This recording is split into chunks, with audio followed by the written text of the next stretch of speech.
So first things first, we have a logo, and we put a lot of work into it, and I think it's incredible. So if you guys want to check out the test page, I'll post it here in a second. You can take a look and get some eyes on. Kind of wish Kevin was on voice too, because he was really the driving force behind this logo, and he did an incredible job. We have a little bit of kind of the form of a pigeon or a bird in there. It's unique. It looks really well. It looks really good against other big name social media companies, which I'll post a link here in a second to show you that. And for the concerns about it looking like an M, that's fine with us because the thing that we're doing is messaging. So we got a bit of a pigeon, we got a bit of an envelope for messaging. It's unique and it looks awesome against other big brands. I gotta find this image for you guys. We'll just wait for more people to trickle in. Here's a little example of the favicon. This is really important to me that we nailed down a favicon that was recognizable. And so I'm pretty impressed with how that came out. It seems like a small thing, but it's a big deal, especially when you're going to be listed on sites that have tiny little icons for the coins, like CoinGecko. So here's a little mock-up of what it might look like on CoinGecko. Kayla, no, that's a it's from a little favicon mock-up site. I'll show it to you on Chrome here in a second. I'm trying to drag out a picture. Oh, the people listening who don't know where this is going, it's all going into general. Here it is stacked up against the target market. One thing I noticed when I was looking at this is the color makes Telegram, Skype, and Twitter look really cheap.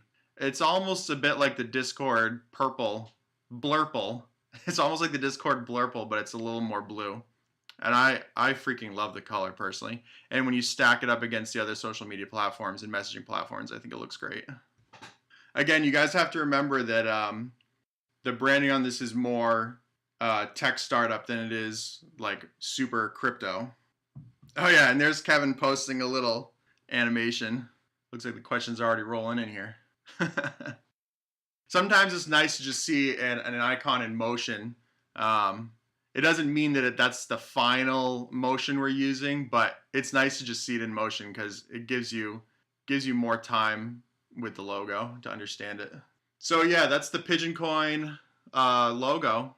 It got a little bit of a pigeon look to it. It definitely invokes an envelope for the messaging side of things.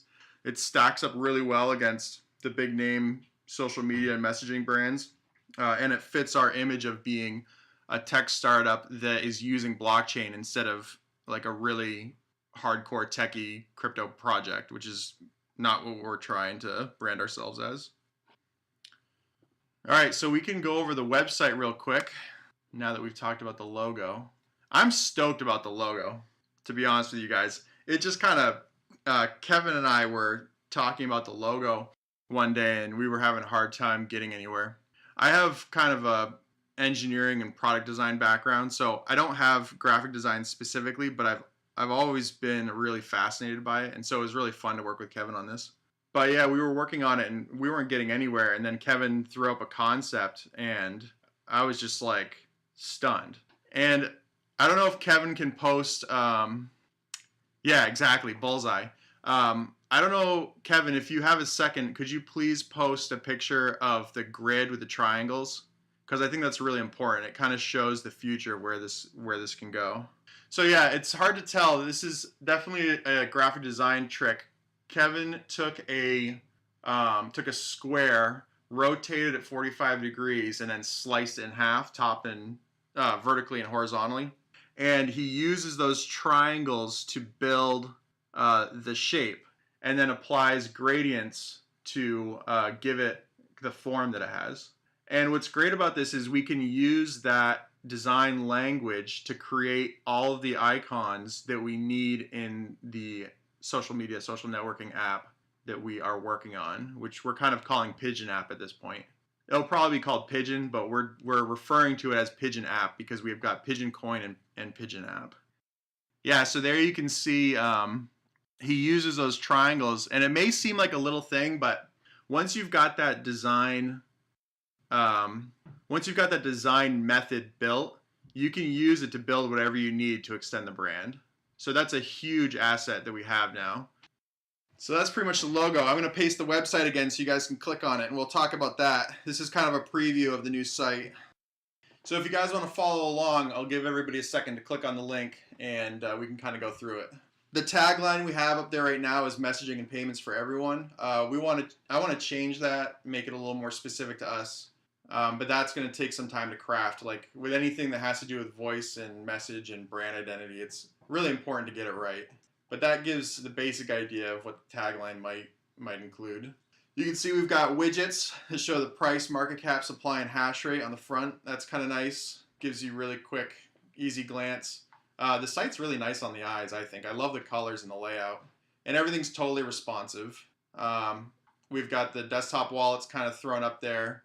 And then the rest is just filler. We need to put more stuff on the front page. So the front page isn't even close to being done, but it's just kind of a preview for you guys to get an idea of how we're thinking about laying things out. And it's really important to me that it works perfectly on mobile because, I mean, that's just necessary these days. Yeah, so the logo type is Bond Shrift, which is a new Microsoft font, sans serif font. And then our body text is probably going to be Helvetica Neue, although we've got a few options there for you design nerds. We're looking at Helvetica Neue, we're looking at San Francisco, which is the Apple font.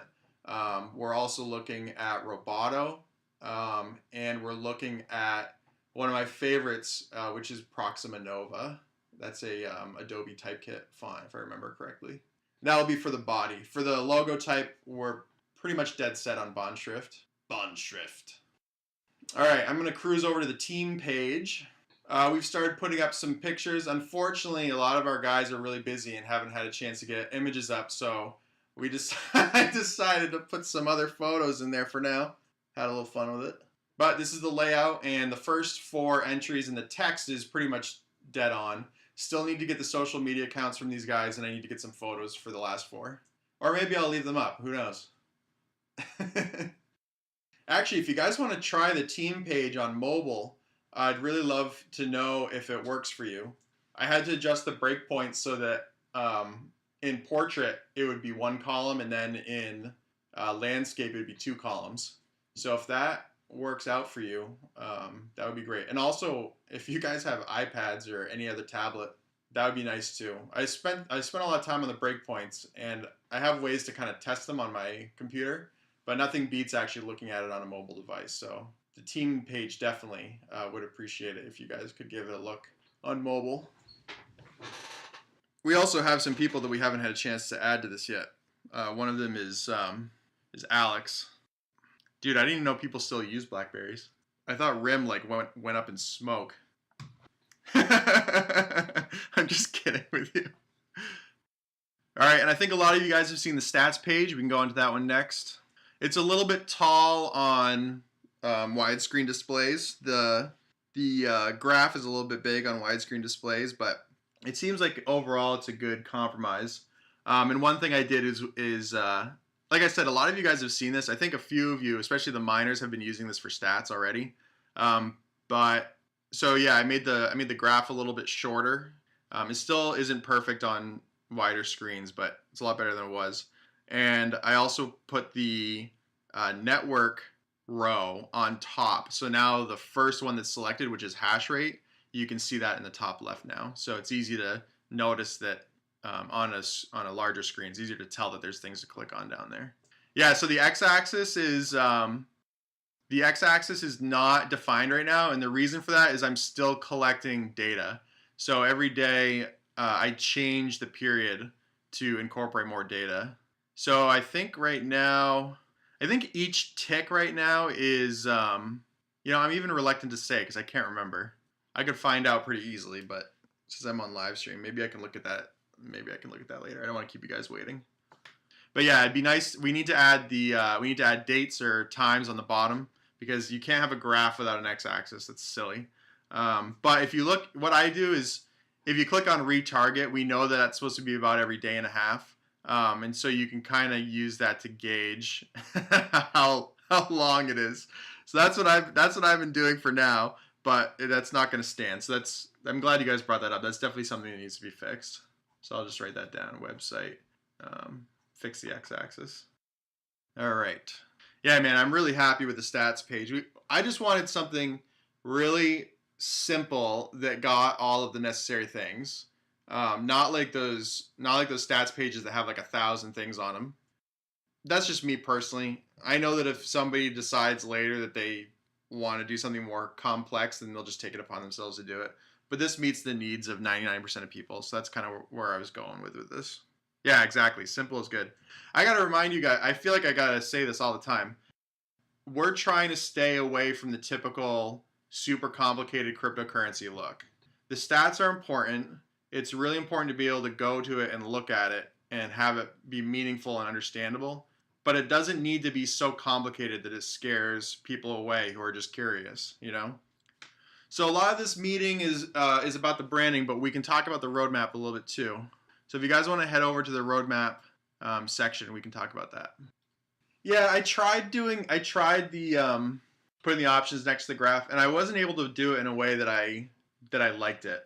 I'm willing to give it another shot in that layout, but I should say that I did put some time into trying to lay it out that way. I'm not familiar with high charts. If you guys don't mind, I'm going to look that up really quickly. Oh, is this what CoinMarketCap uses? Yeah, that's a pretty solid graph system. I'll be honest with you, for me personally, I think that's a little too far into the realm of complex. I know a lot of people will argue with me there, but at some point we're going to be on CoinMarketCap, and if people want that kind of data, they'll be able to get it elsewhere. No problem. We can talk about it. We can talk about it tomorrow, or we can talk about it later. Definitely interested in the library. All right, so if you guys want to head over to the roadmap section, you'll notice that the first half of it is fairly complete, and the second half is not. So we can talk about the general overview, and we can talk about individual things on the roadmap if you guys want. Just understand that this is all still a work in progress, and this is kind of a preview. So, you know, standard disclaimer, things might change a little bit. We might change the order around. We might shuffle the dates to make them more realistic. But we'll just give you kind of a general idea of where we're going now. So the biggest change, well, actually, let's talk about the layout first. So the layout is a little bit different than your average roadmap. On mobile, it's a pretty simple list. If you guys are on mobile, you'll see that. If you're on desktop, you can just resize the window so it's narrow, and that bar on the left will disappear, and then all of the items will show up. So in a mobile layout, we've got the progress bars and essentially the title of each project. And we can go ahead and put in just kind of some general, really, really basic explanation of what each thing is. Maybe a little more in-depth than your average roadmap would show. So I like this because it gives people an easy way to look through and see what the different projects are and learn more about it if they want. We'll probably we'll definitely put together some kind of roadmap on an image that can be shared easily, because that's really important. But for all intents and purposes, the roadmap will be just on here, and this will be the place to get the final say on something, if that makes sense. Yeah, we do everything on GitHub, actually. I mean, whenever I make changes to the bot, I even push that to GitHub because I just think it's good to be on there. And if whatever we're doing that people can use, I think that's great. Actually, that reminds me, I did a lot of revamping the bot just the other day, and that's always a nice thing to start with when you wake up, because it kind of helps you sharpen the pencil before working on more serious development tasks. But one of the things I did with the bot, I'm just going to talk about this for a second because I think it's really cool. One of the things I did with the bot is, it used to be, hang on a second. That's actually a pretty cool idea, Akira. I didn't know. Akira just said that sometimes they'll have a GitHub channel that posts all GitHub changes. That's actually pretty awesome. I've never seen that, but that seems like it could be really nice. So I'm gonna put that on my list of things to look into. You guys have awesome ideas. I love doing these chats because I get to update you guys, and I get some awesome ideas from you at the same time. I don't really know anything about crypto rescue, so I just don't really have an opinion on it. My opinion is that if X16S is a good algorithm, people should use it, and that's pretty much as far as I go. All right, what was I talking about? Oh yeah, so I was just talking about the general layout of the. Hang on, I'm getting a little derailed here by general. Just give me a second. Oh yeah, I was talking about the bot. So I'll just do this real quick. So the bot, what it used to do is it had a list of commands, and it would check if somebody posted a message with an exclamation point in front of it. It would check to see if it started with the key that we were looking for. So for example, if you typed in when crypto bridge, it would look for when crypto B. And the reason for that is it was just trying to match as little as possible and be reliable if somebody had a typo or something. So that was fine. That seemed to work okay. People who had used the bot before would figure it out pretty quickly. Or the people who had used the bot before had no problems with it. But what I noticed is that new people were coming in and they were doing typos, like doing when crypto bridge without a space, or doing when crypto space bridge, for example, and that wouldn't trigger. So that whole bot is written in JavaScript on Node.js, and well, the cool thing about Node.js is, well, actually a lot of programming languages now, but the cool thing about Node is they have a lot of packages you can just download for them, and one of them is called string similarity. And so what the bot does now is, instead of just checking to see if it matches exactly, it kind of takes the search query, strips all of the, I think you call them propositions, off the front. So who, what, where, when, how, why, and help. It strips all that off the front. It strips the exclamation point off the front. It strips all the white space off the front and back. And then it takes whatever's left and it compares it to all of the possible commands. And if it's got a 60% or higher match, then it will issue that command. So it's pretty resilient to things on the front and still being accurate. So I just thought it was kind of cool. I thought maybe it was worth sharing. All right, roadmap. Oh, the other thing I did is I got rid of the annoying spam meme images and just changed them into reactions. So now if you type good bot, then it will like give you a thumbs up instead. Before I was posting like a big image and it was just getting really annoying. So, is it worth spending so much time with the bot? Yes, absolutely, and I will tell you why. When I wake up in the morning, I'm tired, and I don't know if this is true for everybody, but when I get started doing any kind of development, I need to do what I call sharpening the pencil. And the nice thing about the bot is it actually helps people. So if I can sharpen the pencil by working on the bot for 30 minutes in the morning, then that's worth every minute of that time. And it gives me a chance to try structuring data in different ways and using libraries that I've never used before. So yes, I think it's worth spending time with the bot. Absolutely. All right, roadmap. Why don't you guys head over to the roadmap page if you aren't there already. I'll give everyone a second to get all synced up with us. All right, so again, this roadmap is incomplete. The first half is, I'd say, 90% accurate, 80% accurate.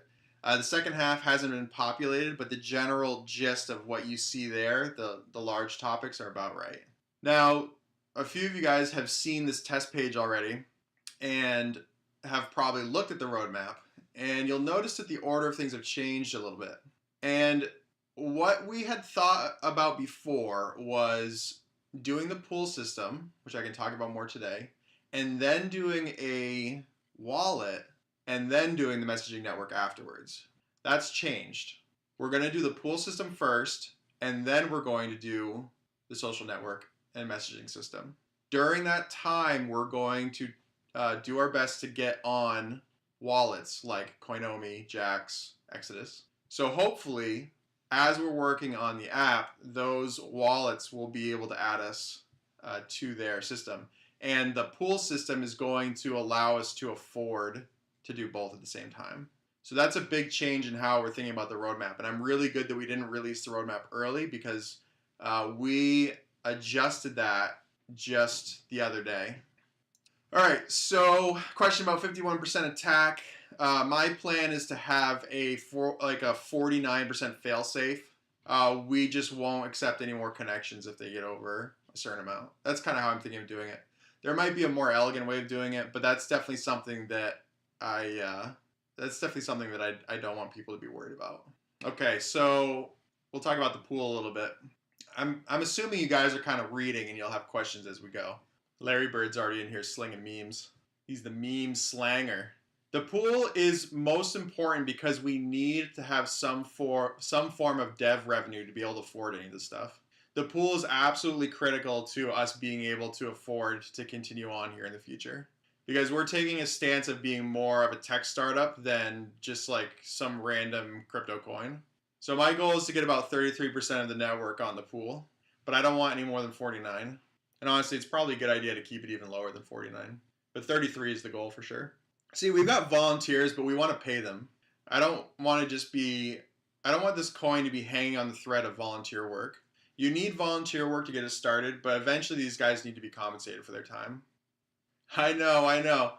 The pool isn't so exciting compared to the message network, but I think the pool's pretty exciting because there's a few things we're doing that I don't think anybody else is going to be able to offer to you. So I guess I'll give you guys a quick pitch right now. I'm not going to dive in too much, but we can talk about it a little bit. So the biggest thing is that on the pool, you'll be able to see different projects that need to be funded. I'll give you an example. If we want to be on Coinomi wallet, they've got a fee, and that fee needs to be met. And if you're mining on the pool, you'll be able to see Coinomi wallet as one of the things that needs funding, and you'll be able to select that initiative specifically, and your fee will go directly to that project. So the fee is going to be a minimum of 1%. That'll be the default. I think 1% is fair, just across the board. I hate it when dev pools are like 5% or higher. I mean, it doesn't make any sense. Nobody's going to want to use that. But at the same time, right now I am mining on our dev pool, and I don't only want to donate 1%. So what I do is I mine directly to the dev wallet itself. And so that's 100%. I'd like to be able to set the fee personally to about 20%. That is what I feel is a good combination between investing in the coin and being able to still make electricity and have some kind of packed away for just hold growth. So I'd like people to be able to adjust that. And maybe one thing we thought about is, let's say you wanted to donate extra to a specific project. Like maybe the Coinomi wallet listing was, I don't know, 100,000 Pigeon away from being successful, and that for the whole project is really close. Like there's only 10% left to go. Maybe people want to crank up their donation from 1% to 10%, so they can get it knocked out in a couple days instead of a couple weeks. If that's how people want to do it, then it gives you the flexibility to kind of throw in extra if there's something that's really important to you. And the other thing that's really important to me is I want the thing to be stable. My unofficial goal is a 99.95% uptime, which is about 20 minutes downtime per month, if I remember correctly. So that's something that's really important to me, and so we'll have to use enterprise level DDoS protection. So that can look like a few things, but essentially one of the things we're talking about is just putting it on cloud servers that are just like way oversized, along with all the other standard things like using like a Cloudflare CDN and distributed DNS and all that stuff. So it's really important that the thing's really super reliable. And the other thing we're doing is we're going to be tying this into the same database system that the social network is going to be using. So there will be at some point a springboard from the pool system into the social network / messaging. All right, we got lots of questions coming in. So I'll just keep going on this for a little bit more. So we are looking at a few different database systems to run this. One of them is Firebase. Firebase is a cloud platform, and one of the things that it boasts is real-time data that's distributed over a worldwide content delivery network. And that's awesome. It's a lot of buzzwords, but that's awesome because what it means is that when something is updated, like let's say the pool found a block, for example, when that's updated, it will push to every device that is watching stats like immediately. and it will do it with no latency, and it'll do it over to anyone in the world without any problems. So that's pretty incredible, and it gives us practice with that database system before building the social network. So you guys have to understand that one of the reasons, one of the ways that we're structuring the pool is that before we build the social network, we need to have a ton of experience with our team working together with these tools. Because I don't care how much experience you have as a developer. Once you get in a new team and you have a new set of tools, you always need to take a little bit of time to get oriented. So this sets us up for building the messaging and social network. And it gives us the funds we need to move forward in a professional fashion with an actual formed entity and actually paying taxes and all those things. So we're trying to do it right. And so we're trying to set these goals that really build one on top of the other and give us the time together as a team to develop and move forward and knock these really huge goals out. So one of the things I imagine here with the real-time database is, for example, when a payment goes through, you'll be able to get a real-time notification if that's important. One of the things that's really important to me is I don't want people to have to track down the pool owner, us in this case. I don't want people to have to watch their payments to make sure they're coming through. You should be able to be confident that the thing's going to be up.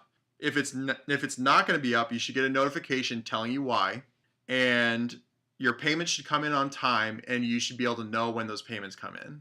And I honestly believe, my experience with pools is that those things don't exist today. And then on top of that, you'll be able to fund things that are really important to you. Like, I really want to be on Exodus because of their built-in functionality with, I'm going to have a brain fart right now, with their built-in functionality with Shapeshift. So I might pick the Exodus funding initiative because that's what I think is one of the most important wallets to be on in the beginning. And I just like it, I just like Exodus. I want an Exodus. Okay, so I think that pretty much covers the pool. If you guys have any questions about that, now's the time. I'll take a second to drink some water, and if you guys have questions, I can try to answer them really quickly before going onto the app. Nosferatus. Everything is one step at a time. I am not interested in really hyping things for anybody. So my goals here are to tell you where we're at today, what our clear goals are, and then it's up to you to decide whether you want to invest with hash rate, basically. You know what I mean?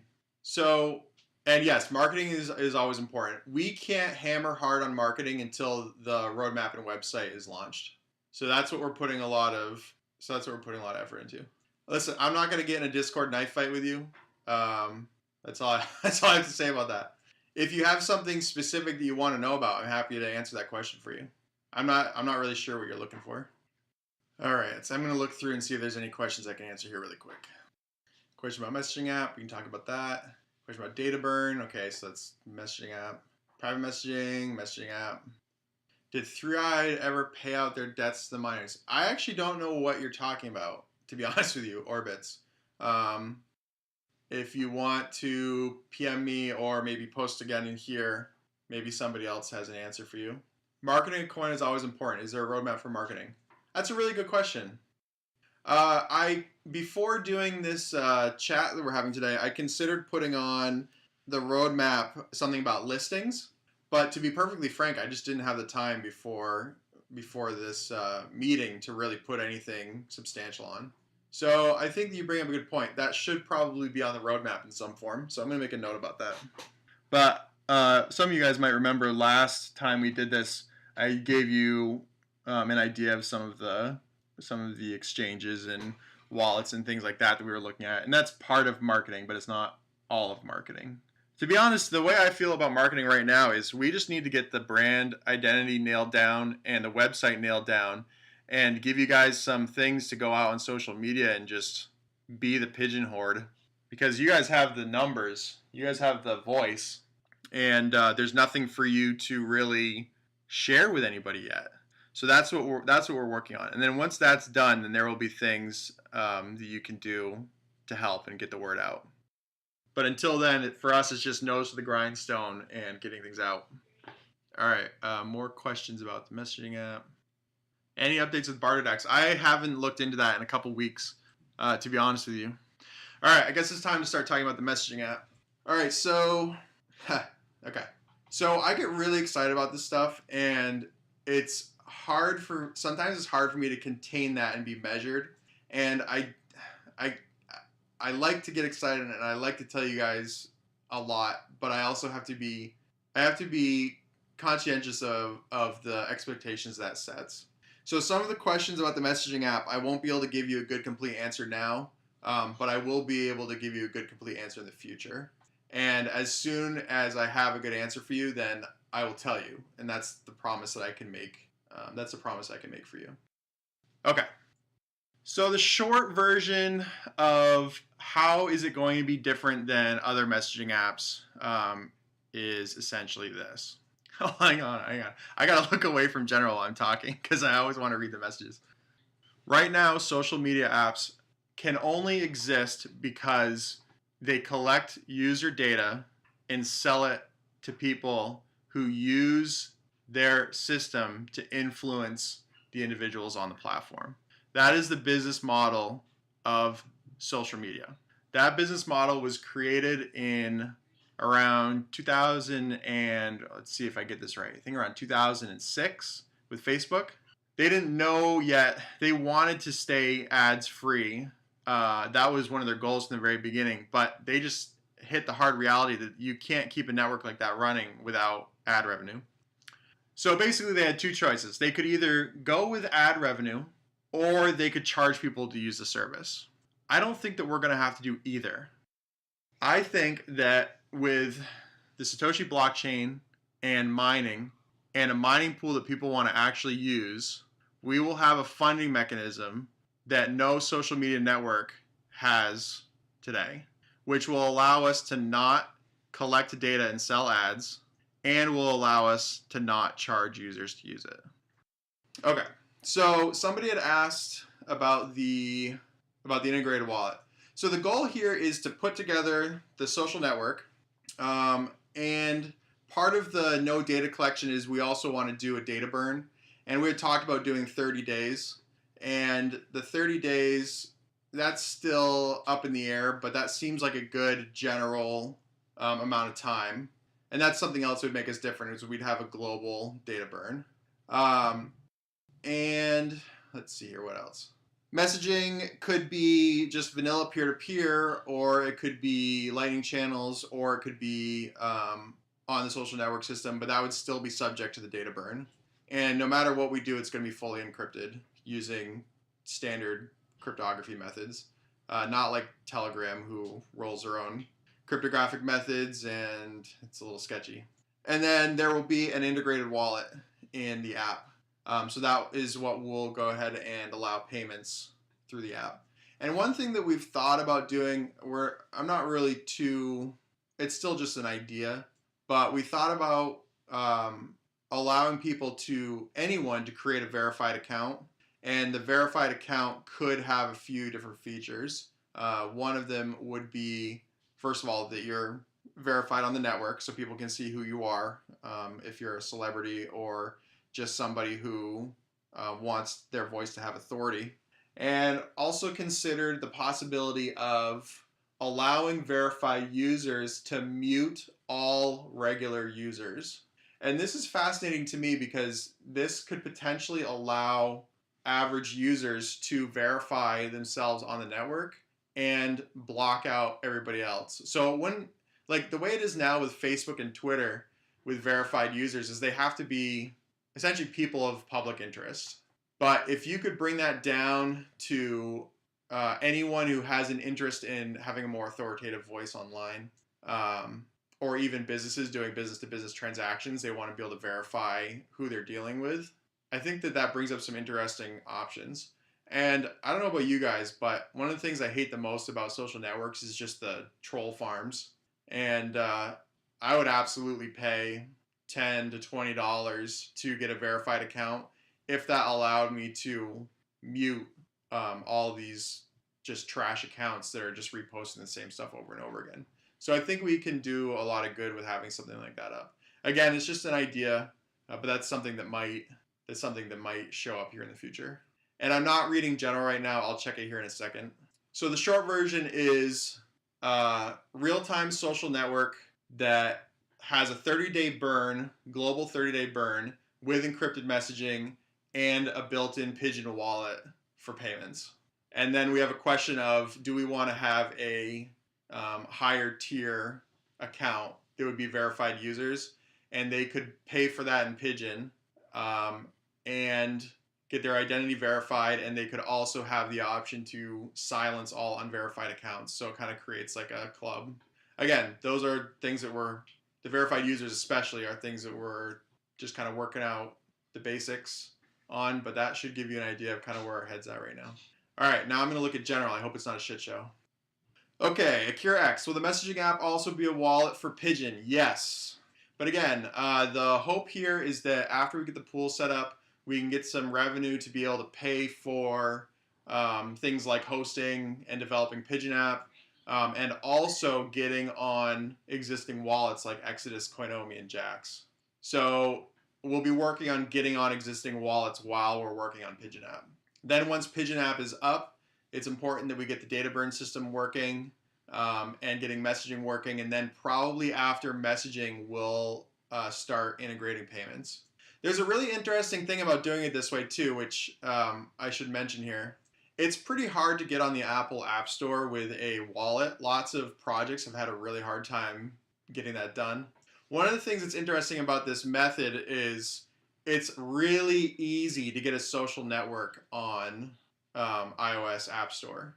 So if we roll out the social network and then roll out messaging payments as a later feature, then, and it's not the sole purpose of the app, then I think that we're going to have a lot more access to the Apple, the iOS market that other coins don't have. So that's kind of like, it's not the reason for doing this, but it's kind of like a side benefit or a bonus.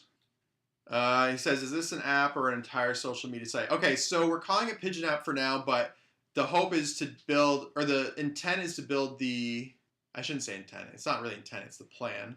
The plan is to build a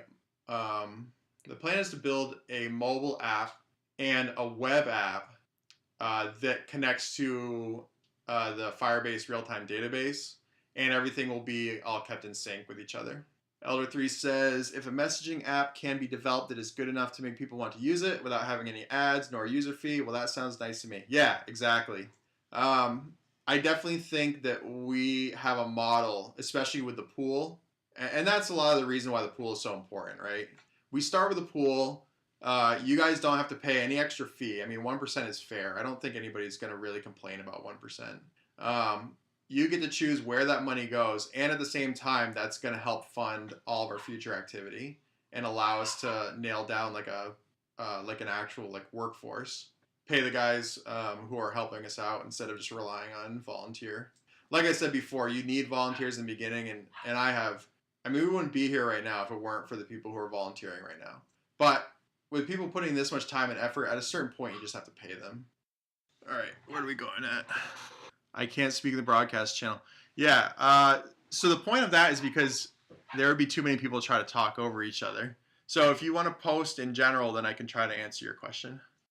Will it be possible to send files through the app? Hadn't really thought about it, to be honest with you. I definitely imagine things like images and video clips and those kinds of things. The pretty standard messaging fare. I don't know about sending large files. I don't know if you're going to send a DVD rip or anything through it. How safe from DDoS attacks? So for the pool, that's definitely really important because, for the whole network, it's really important, to be fair. But since we're starting with the pool, being safe from DDoS attacks is absolutely important. And I'll tell you why. Because if this thing gets DDoSed, we're not going to have the revenue that we would have otherwise to be able to fund these projects. So we're not just... I have an opinion that a lot of pool owners, they don't invest in a lot of DDoS protection because it's kind of like a hobby for them. For us, it's going to be the revenue that we use to build the freaking coin. So it has to be stable because we need people to use it. So being secure from a DDoS attack standpoint is absolutely critical. Z-War, it's a good idea to have verified accounts in some way. Definitely agree. But using money means that forces with billions at hand will win the fight. I'm not sure how that applies to what we're doing here. If you want to maybe expand on that a little bit in general, maybe I can answer. Master nodes. We are not doing master nodes. So what I like to say is we use proof of work because it's proven to work. If you guys want experimental proof of stake coins, there's thousands of them for you to choose. Yuki Tatsu says, nice new emblem. Thanks, man. I appreciate it. Yeah, I'm really happy with it. It just works perfectly for what we're doing. Would you consider doing YouTube videos to explain the coin's future? Maybe. I like doing the Discord stuff because I don't know. I just love doing stuff on Discord. I think it works really well. Probably should do some kind of video thing in the future, but this works for me. And what I do is I'm recording it, and I'll cut out all the gaps and post it up when I'm done. What do you guys have for questions? Come on. What's your guess on the next difficulty? Since we've got 1 minute block times, generally you can divide the current difficulty by the current block time, and that should give you approximately the next difficulty. So let's try it now and see what happens. Purple. So whatever 1024 divided by 2.3 is should be about right. It's never going to be dead on, but you can get kind of a guess. Very surprised the leader of this project is this competent. I think I will take that as a compliment. Is it too expensive to set up 2 pools when more than 50% redirect users to second pool? No, that is definitely an option. And here's the thing. The way I think about it now, I would prefer to have less than 49%. But if it gets to the point where people are just, like if the pool is just so freaking incredible that nobody wants to use anything else and we're running to that problem, then we'll come up with a way to split it. Probably not between 2, but between 3 systems. But again, that is so far in the future. I don't really, that's not a problem we have to solve right now. But it is important to me that we don't have control of the network. That said, I'll be honest with you guys, even if we did have control of the network, we're not going to do anything because if we did that, it would destroy the coin. So as the people running the pool to fund the coin, if we were to do an actual 51% attack and force fork the coin, that would just be like suicide. So it's important to me that we can't do it, but it's also worth mentioning that it would be absolute suicide if we did it. All right, let's see what people are saying. Actually, we're pretty well staffed right now. We really just need time to get things right because Kevin can attest that when you're working with brand design, you can't just, it's not like building a table or something. You can't just go buy materials, sit down, build it, produce it, and then it's done. With things like brand design, you really have to spend time digesting it. So some things that have to do with design, brand identity specifically, doing the website, you can have all the people you need and it's still going to take time. There's this hysterical Warren Buffett quote that basically says, you can't get a baby in 1 month if you get 9 women pregnant. That's essentially what we're getting at here. We've got the people, we just need the time. All right. Yeah, mining the dev pool is really helpful. I'm personally mining right to the dev pool, to the dev wallet, but I don't expect you guys to do that. That would be above and beyond. So right now, if you guys just use the dev pool, that would be incredible. It's been working flawlessly for the last month or so. We haven't had a problem since it launched. Let's see here. Did I muzzle the dog? No, I did not muzzle the dog, but I'm pretty sure my girlfriend is keeping them busy. We don't have a bounty program, but mining on the dev pool is the biggest thing right now. Pigeon coin merchandise. I probably don't take that stuff as seriously as I should. I know Gabriel had mentioned that to me in the past. Maybe we'll do something like that. But I hadn't really thought about it seriously. I've been so busy with the other stuff. Is it possible to make the retarget time shorter? Because when mining on a low diff, the coin, when they go, okay. Yeah, so the mining situation really bites right now because they're so small. When we get to the terahash realm, I don't think we're going to have any problems, honestly. But this is pretty low. Do I have any contacts or projects I've partnered with the investors? Let's see here. How do I want to answer this question? with certain things, I kind of have to be respectful of the identity of the people I'm working with. But the short version is, um, I have a mentor and family member who lives in the Silicon Valley area, and he has proposed meetings with certain individuals that, if I were to go to those meetings now, it would be premature. But in the future, those meetings are going to be really important. I can't I can't give names because probably most of you guys wouldn't even believe me, to be honest with you. But so I'm just going to keep a little hush hush on the specifics. But yes, I am talking to people for possible investment, smart money, et cetera, et cetera, et cetera. Okay. When the block time goes up to, yeah, I know. The block time is really, well, the block time is pretty rough right now. But once the difficulty changes, you guys are going to have Buko demining rewards, which I'm excited about because I get to send that all to the dev pool. And with the dev pool, we can do great things. So, but at some point, I'm probably going to have to take it off the dev pool because I need to make electricity like the rest of you guys. Pornhub partnership. That's pretty funny. I don't think they need the help of any cryptocurrency to make ends meet. The difficulty changes every 2016 blocks. I think I actually added that. Oh, maybe I didn't. No, I added block height. Yeah, it's every 2016 blocks, which is supposed to average at 1 minute per block. But we get pool hoppers mining or network hoppers who jack the difficulty and then leave, and it sucks for everybody. And that has definitely been the biggest request for a fork is to fix that. I'm really resistant to doing it because we have no doubt in our minds that the Satoshi blockchain at 1 minute block time with an ASIC resistant algorithm is the best foundation for Pigeon app.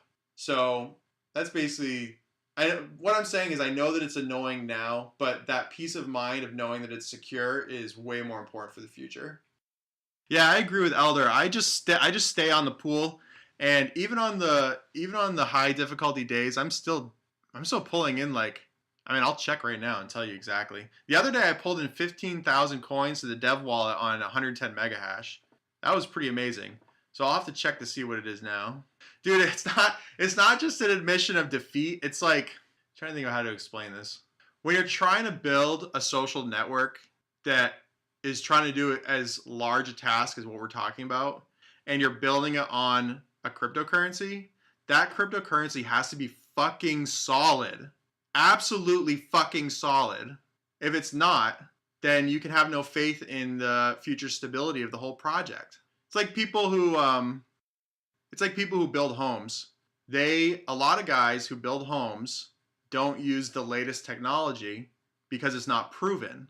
They use the stuff that they know that works. It's not as cool, it's not as sexy, but at the end of the day, they're the ones that don't have to come back 2 years later and fix things. All right. Sorry about the profanity.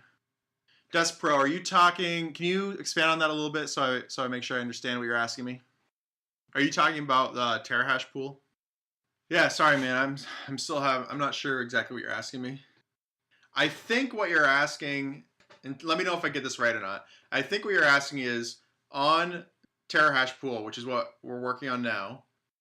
In the roadmap, I said something about maintenance, dev pool maintenance, and Despro is asking, will that affect hash rate? And so my answer here is, obviously we'd like to have 100% uptime, but it's impossible. Even Google's cloud services, they only guarantee a 99.95% uptime, which if I remember right is about 21 minutes per month. 21 minutes per month of unscheduled downtime. So basically what I'm saying is terahash pool, even though we're shooting for that 99.95% uptime, there will be times when it's down. I mean, 20 minutes a month is like so low for a mining pool. I don't know of a single mining pool that's that low. Supernova might be close, but I just don't think it's 99.95%. But so what I'm saying is, if there's going to be downtime, we want to notify you, probably through a mobile app, and that will allow you to switch to another pool for that time, because we don't want you losing money no matter what, right? So what I'm trying to say there is I'm just being pragmatic. We're shooting for 99.95% uptime, which is obscene for pools. It really is. But we understand that there will be downtime, and we want you to be properly notified so that you don't lose money. That's kind of what I was trying to get at there. Sorry for the long rambling answer, but that's it. Yeah, Nordak, thank you. I will PM you, DM you about high charts. Definitely interested in that library. So thank you for telling me about it. Really cool that CoinMarketCap uses that, and I've noticed it in a bunch of different places. So thank you again. All right, you guys got any other questions? I think Zwar is asking me which other projects I like in cryptocurrencies. Is that right, Zwar? I'm thinking about it. Give me a second. Before I answer that, Zwar, Akira asked me how we're handling privacy. Seems everything is on the blockchain, and I think the concern there is that it's all going to be public. Did I get you right, Akira? Okay. So the coin, the actual coin, the ledger is going to be on chain. The social network and the messaging and the data burning, as of today, the plan is to do that off chain. No problem. So I don't really like answering Zwar's question because I don't want to give people. I don't want it to seem like I'm giving people like financial advice or anything like that. Because I know sometimes it's taken that way. But I will say this: I'm really excited. I'm really excited for Ravencoin. I hope that they do everything that they are suggesting, because for me, tokenized assets is a huge deal for blockchain, and it has so many uses, and the existing systems don't handle dividends well. They don't handle messaging shareholders who are anonymous well. And those two things, if they could nail down those two things on chain, then that would be awesome. But that's all I'm going to say. That's all I'm going to say about other coins. Any other questions from anybody? Anyone? Ha! Yeah. I can't think that far ahead, man. I'm definitely a next 3 steps kind of guy. That's pretty funny. What is my favorite food? I don't know, man. I just love food. Well, if you type in when lunch, if you do when lunch to the bot, I think you'll get a pretty good idea. There you go. Also, there's another one in there that's pigeon soup. Yeah, there you go. There it is.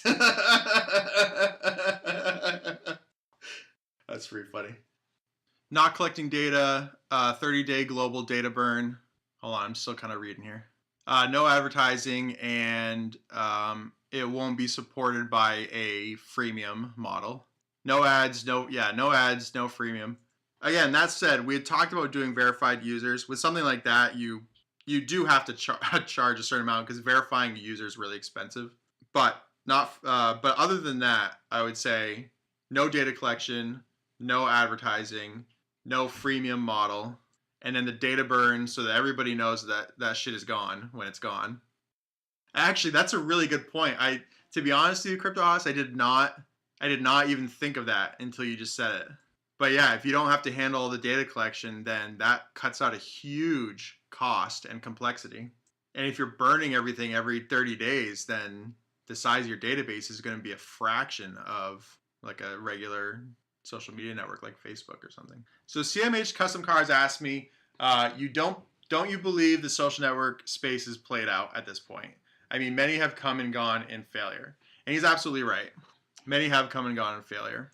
The difference here is we have a funding mechanism that none of those people have tried using.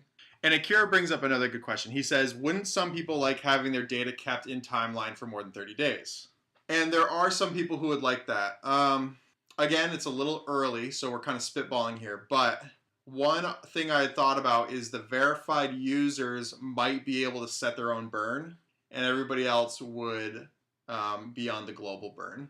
So when you start talking about it that way, it does kind of get into this idea of a freemium model. We had also considered letting people set their own burn, but have 30 days be the default. But to be honest with you, I think it's important to make it clean and just say it's a 30-day global burn and just be done with it. If people want to use the platform, they'll use it. The people who see the value in it, they'll use it. I'll use it. If that existed right now, I wouldn't be doing this project, and I would be using that platform. And the people who want to like save pictures of their kids or something for longer, Well, I guess you can do that on Instagram. They'll be happy to save those pictures of those kids forever. So kind of one of my ideas here is if it's like a conversation or something that you've forgotten about, then it should probably be deleted. That's kind of where I came with the 30 days.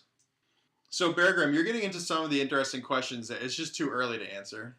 But my goal would be to always side on this on the my goal would be to always go on the side of reasonability. Actually, there's another idea we had. I'd like to throw it in front of you guys right now. Again, like I said, it's so early to be talking about Pigeon app, but I think it's important to have the conversation so you kind of know the things we're thinking about. One of the things we considered is that it's going to have some kind of or emoji reaction response. To be honest with you, I really like the Discord method of doing emoji reactions.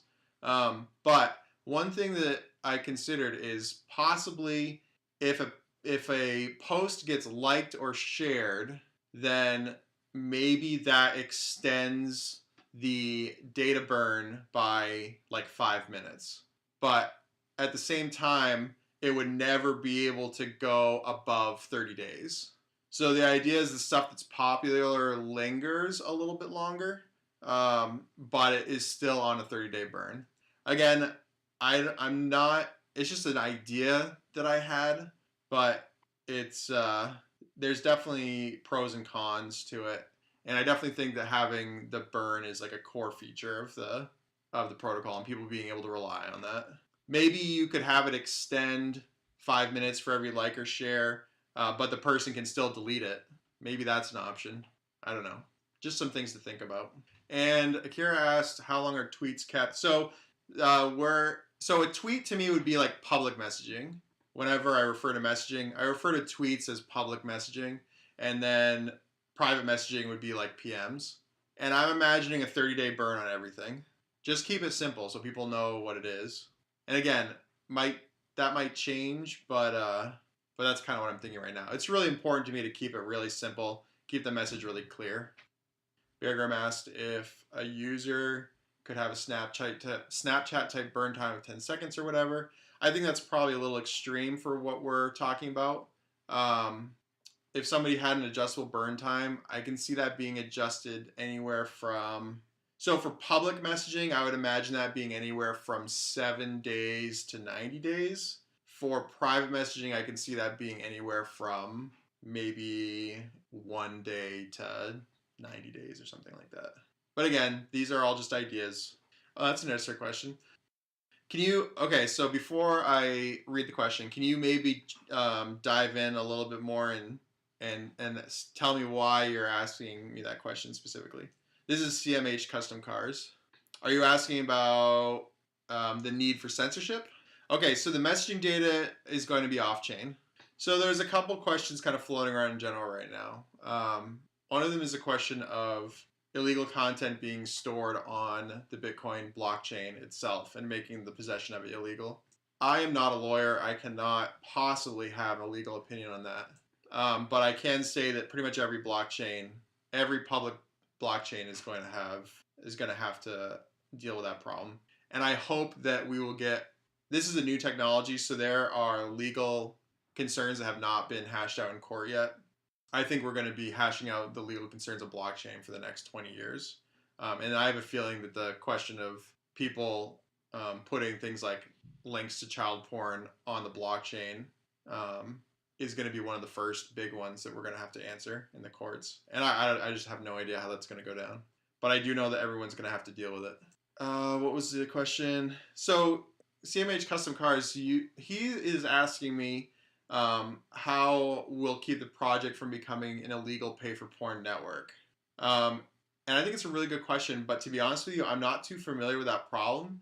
So if you can give me links or maybe expand on it a little bit, then I might be able to give you a better answer. I mean, I get what you're asking, but I just need a little bit more before I can give you a really clear answer. Do I believe the high reward for mining is something that will hurt the price of this coin? If Bitcoin's 10K now and we're the same market cap as Bitcoin, then we'd be about $10 a coin, right? So from now $10 a coin is a huge gain. So I guess if I'm not really spending much time thinking about it right now, then what's the problem, right? The thing about coins is not how much it is per coin, it's what the eventual market cap is. And when you look at it that way, the mining rewards, 5,000 per block today, that's not going to be a problem in the future. Wish I could give you a more clear answer than that. Maybe ask me tomorrow when, when I've had a chance to sleep on it a little bit more. Getting to the end of this live Q&A, so I'm getting a little tired. Oh yeah, so the dumping thing. So the dumping thing I think has to do with a few problems. Somebody had mentioned that we're on some auto exchanging pools right now. And whenever I do the napkin math, Pigeon is like a pretty damn good coin of mine. And so if those auto exchanging pools are doing that same math, then people will automatically mine it and then it'll just dump into Bitcoin. And as far as I know, they're dumping it on CryptoBridge because that's the only real market. And unfortunately, we haven't been able to outrun this mining activity with getting stuff released. So once things get released and we can get you guys pounding concrete on social media, getting the word out, then I think that's going to help a lot. Z-War. Oh, he says, I've been active in crypto for a couple of years. You're the first one to mention a 20-year perspective. Awesome. Yeah, I appreciate that, man. I just think it's important. If you're building something to last, 20 years is nothing. Thank you, my dude. So just to be clear, the social network stuff is going to be above the chain. Kira says, what is the next event we as community members will see? So the website will get finished up and the roadmap will be finalized and that will be launched. And that's probably going to happen the same time that Kevin finishes up the brand identity.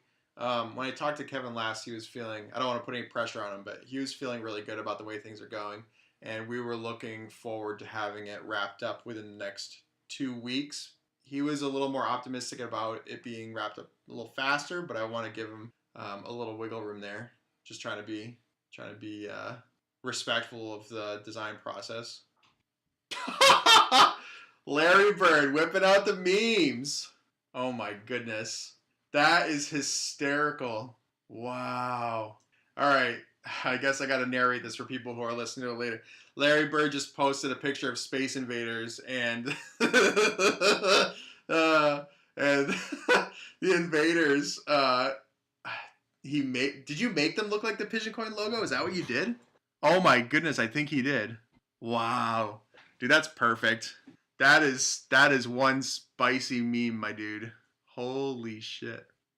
That's too good. I'm gonna have to pin that one. Larry Bird is our official Nokia developer. He develops wallets for brick phones, and he's the meme master. All right, any other questions before I tie this up? I'm sure I missed some people, and I'm sorry if I did. Honestly, the way I've been announcing broadcasts is I'll wake up one morning and I'll be like, it's time to do another broadcast, and then I'll just announce it. So that's when the next broadcast is when I wake up and I've got this feeling that we got to do another one. But it seems to be happening every couple of weeks. Honestly, I can't remember when the last one was. Ever since I started this project, it's like I don't even know what day it is anymore. So maybe I can give you guys a short rundown here. So what we're doing is we're getting the brand identity nailed down. Kevin is helping us with that, and he is slaying it. That's how we got the new logo, which is now up on Discord.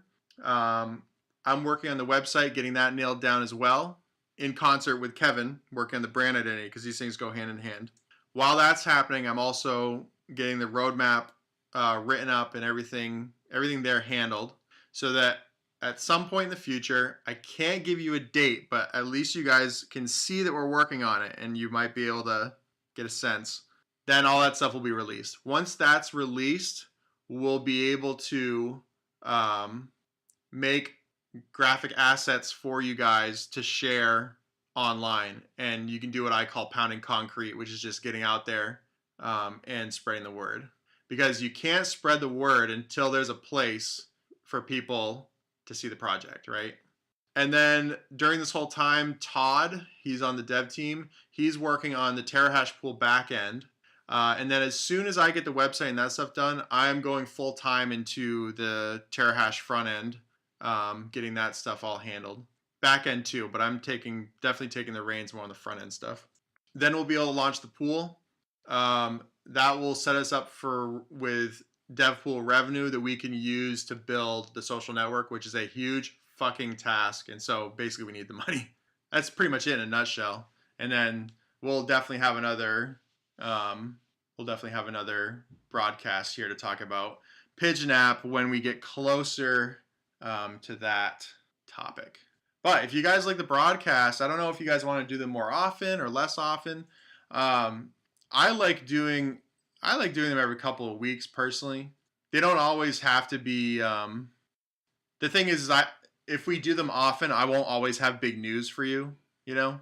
But it's always good to just get everybody together and say hi and answer some questions. I think for me personally, once every 2 weeks works pretty well. But I like doing, Sunday evenings works good for me. I'd like to know if you guys like this time, because I know we have a lot of people across the pond.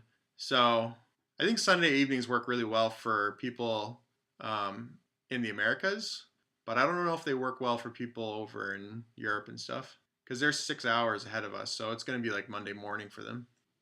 I haven't looked at Wicker. I'll check it out. I probably won't be able to give you an answer now, but I'll look into it. It's always good to know who the other people are. The other thing too is as things get more solidified and we've got the website and everything, then that makes it easier to do it on a bigger platform like YouTube. But for now, when we're still so early stages, it makes sense to me to do a more intimate, like Discord only broadcast. But yeah, I definitely think in the future moving to a platform like YouTube would be a really good idea. Yeah, I used to do YouTube live streams for the business I was running previous to this, and I really like it. It's a good platform. Dude, Sea Dog is there's a Sea Dog restaurant right down the street from us that we go to every now and then. They got really good burgers. Yeah, there's one in Bangor too. So Zwar just responded to my question about European timing for these things. I had wondered if doing a Saturday at 2 p.m. would be even better, because I think that would get everybody in the United States, and it would get everybody in Europe, and it would be late for the Asian countries, but it wouldn't be horrible. 10 a.m. Eastern is best time for meetings. That's good to know, Akira. I appreciate that. 10 a.m. Eastern on Saturday might be the alternative to this Sunday time. I'm gonna write that down. You guys are giving me all kinds of great ideas. Nice thing about doing it on Sunday is I get to like tie it up and go to bed afterwards, and then I get to start the week fresh right after. And everybody's generally in a much better mood on Discord after one of these broadcasts. All right, guys, it looks like we're tying things up. I'm going to be on for the next probably 10 minutes. If you guys have more questions, I'm happy to answer them. But for the people who are pressed for time, I would guess that now is probably a good time to tie it up. And I'll be posting this in news when we're done. I hope I recorded it okay. I'm using Audacity to record it this time. Holy moly, we've been doing this for almost 2 hours. I can't believe it. I thought we were going to be in here for like half an hour. So this is totally off topic, but the cool thing about Audacity, I'm sure other programs do this too, but Audacity, you can just tell it to kill the dead spots, and you can tell it basically the minimum or the maximum dead spot you want. So for something that's maybe like 4 seconds, and it will just go cruise through and kill all of it for you. So that's probably what I'll do here when I'm done. Man, I think this I think this is the biggest the broadcast's ever been. Holy moly. Logic Pro or Logic Poor? Hey Goose, it's good to see you. I will be posting up a recording of this if you want to catch up. Probably be a lot shorter than 2 hours because there's lots of gaps in between answering questions and talking. Yeah, once I get off here, Mr. Finelli, I'll chop it up and post it. Actually, just out of curiosity, is the audio quality good on Discord with all these people in here? Awesome.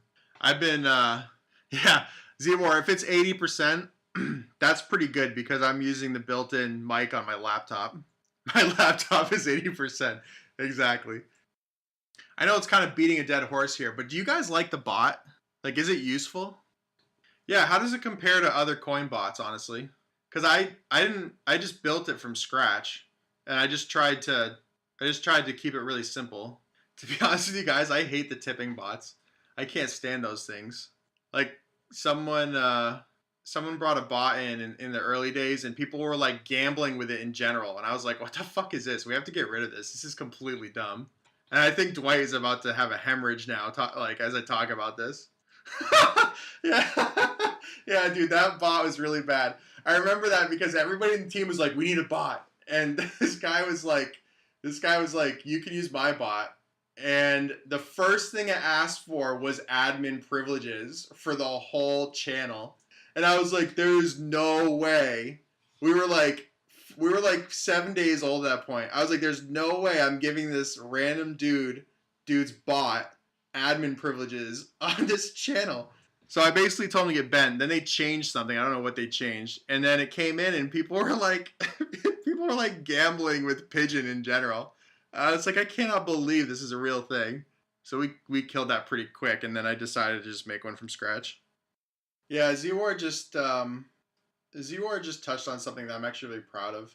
I think our Discord channel has the least amount of drama of any crypto Discord. And if we can keep it that way, I would love that. That's something I'm really proud of.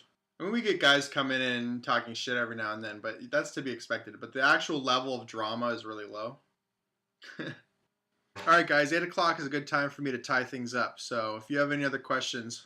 Hey, Despro, what are you referring to about the FAQ on the website? Oh, dude, Bear Grylls, I don't know if I can answer that question. That's a tough one. It's a real tough one. I'll let the people listening to this chat wonder what I'm referring to.